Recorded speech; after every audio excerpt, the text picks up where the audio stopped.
వినయ్ మాటలకు చిన్నగా నవ్వి ఊరుకుంది అఖిల. సాగర్కి మాత్రం వాళ్ళిద్దర్నీ అంత దగ్గరగా చూసేసరికి ఒళ్ళు మండిపోయింది. తన భార్యని తన ముందే ఫ్లట్ చేస్తున్న వాడిని 4 పీకుదామనుకున్నాడు. కాని అఖిల ముఖంలో ఇబ్బంది పడుతున్న ఆనవాళ్లు కనిపించకపోవడంతో ఆగిపోయాడు. అఖిల, ఎవరితను అని ఓపికతో సాగర్ అడగడంతో మాట్లాడటం ఆపి అతని వైపు చూశాడు వినయ్.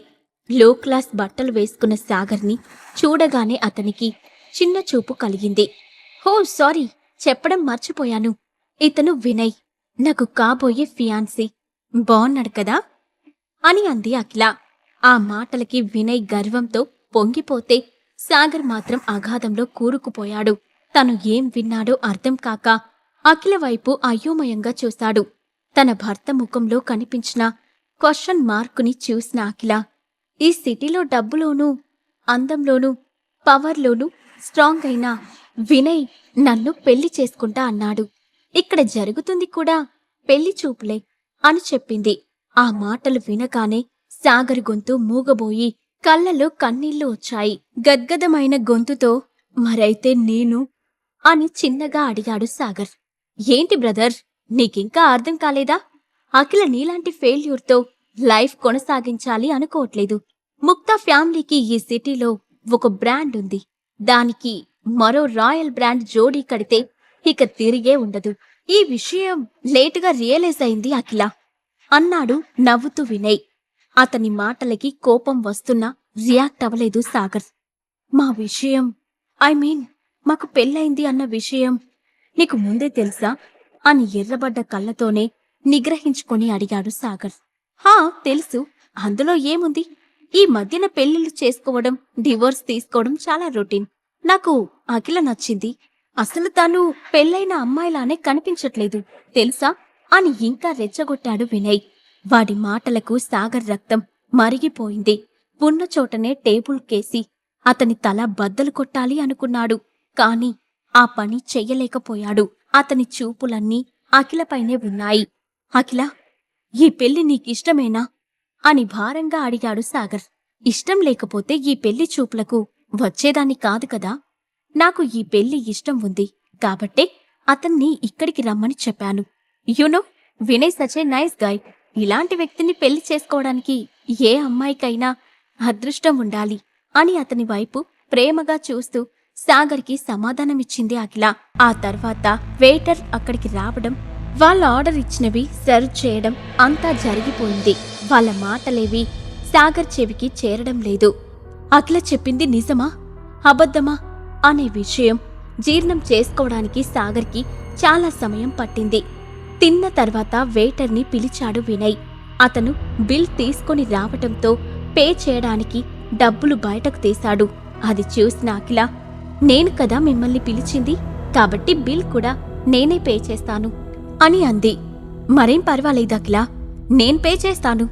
మన పెళ్లి విషయం మన ఫ్యామిలీస్కి తెలిస్తే వాళ్ళు చాలా సంతోషపడతారు. మీకేం పని లేకపోతే నన్ను డ్రాప్ చేయమంటారా అని అడిగాడు వినయ్. ఆ మాటలకు వెంటనే తేరుకున్న సాగర్, పర్వాలేదు, నా భార్యని నా కార్లో తీసుకుని వెళ్తాను అని కోపంగా అన్నాడు. బ్రదర్, ఇకపై అలాంటి మాటలు మాట్లాడొద్దు. తను ఇప్పుడు నా ఫియాన్సీ. తొందరలోనే మేము పెళ్లి చేసుకోబోతున్నాం కాబట్టి నువ్వు ఆమెకి ఎంత దూరంగా ఉంటే అంత మంచిది.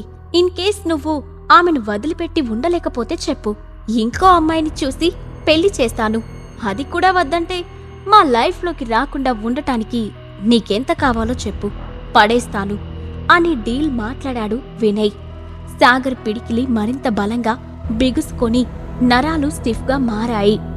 అది గమనించిన అఖిల, వదిలేస్తే ఇక్కడే గొడవ పడతారని అర్థం చేసుకొని, సాగర్, నేను వినయ్తో పాటు ఇంటికి వెళ్తాను, నువ్వు కార్లో వచ్చేయ్ అని అక్కడి నుంచి వెళ్లడానికి లేచింది.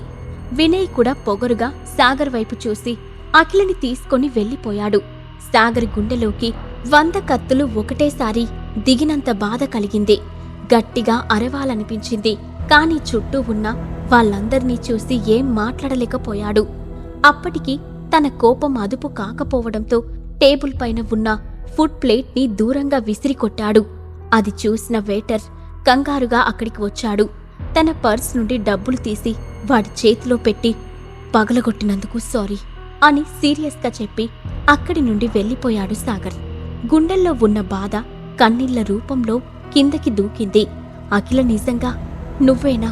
ఇలా మారిపోతావని అస్సలనుకోలేదు. ఇదంతా నిజం కాదని తెలిస్తే ఎంత బావుంటుందో అని బాధని గొంతులోనే దిగమింగుతూ కారుని డ్రైవ్ చేస్తున్నాడు సాగర్.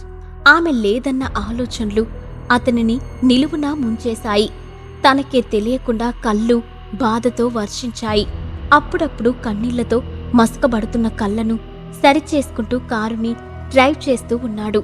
అది హైవే అవ్వడం వల్ల రోడ్డుపైన చాలా తక్కువ వాహనాలు తిరుగుతూ ఉన్నాయి.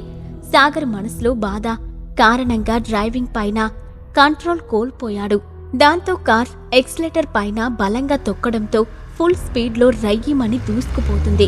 సాగర్ సిటీ అవుట్స్కట్స్ ని చేరుకోగానే చుట్టూ అంతా నిశ్శబ్దంగా మారింది. ఇంతకుముందు రోడ్డుపైన అరకొర కార్లు కూడా కనిపించడం లేదు. రోడ్డుకి పక్కన కొండ ప్రాంతం అవ్వడంతో కారు వేగానికి దుమ్ము ఎగిసిపడుతుంది. లైఫ్ పైన విరక్తి పుట్టి చావడానికి సిద్ధంగా ఉన్నవాడిలా దూసుకుపోతున్న అతనికి ఎదురుగా పరిగెత్తుకుంటూ వస్తున్న ఒక అమ్మాయి కనిపించింది. అప్పుడే కళ్ళ నిండా కన్నీళ్లు నిండిపోవడంతో ఆ అదృశ్యం అస్పష్టంగా మారింది. వెంటనే మోచేత్తో కన్నీళ్లని తుడుచుకొని చూశాడు సాగర్. ఒక అమ్మాయి తన కారుకి ఎదురుగా రావడం గమనించి సడన్ బ్రేక్ వేశాడు. ఆ కారు వేగం కంట్రోల్ అవుతూ సరిగ్గా ఆ అమ్మాయి ముందుకు వచ్చి ఆగింది. కోపంగా కిందకి దిగిన సాగర్, హే మెంటల్, నీకేమైనా పిచ్చి పట్టిందా? నేనే చావడానికి పోతుంటే by one get one offer లాగా నువ్వు కూడా చావడానికి వస్తున్నావా? అసలు ఎవరు నువ్వు అని గట్టిగా నిలదీశాడు. ప్లీజ్ హెల్ప్ చేయండి, హెల్ప్ అని ఒక్కొక్క పదాన్ని కూడా పలుకుతూ అడిగింది ఆ అమ్మాయి. దాంతో కాస్త శాంతించి ఆ అమ్మాయిని పరీక్షగా చూశాడు సాగర్. ఈ ప్రశ్నలకు సమాధానాలు తెలుసుకోవాలంటే నెక్స్ట్ ఎపిసోడ్ వినాల్సిందే.